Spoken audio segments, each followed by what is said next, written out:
Pour ce dernier épisode de la série October Horror, on va pas être du tout original. On va parler de Halloween, sorti en 1978 et réalisé par le maître de l'horreur, John Carpenter.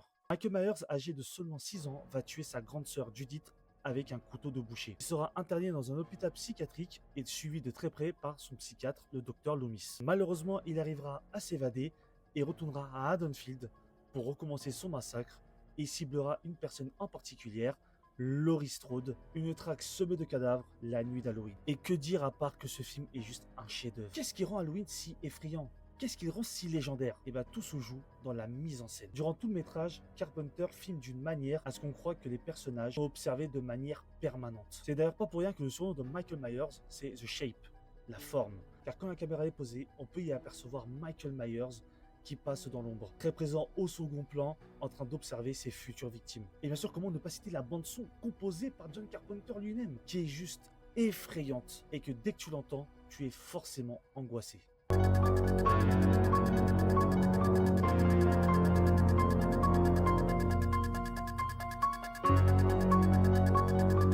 Même s'il a mal vieilli sur certains aspects comme le rythme et le jeu d'acteur un peu discutable à certains moments, il reste une icône du cinéma d'horreur et l'un des plus grands chefs-d'œuvre de tous les temps.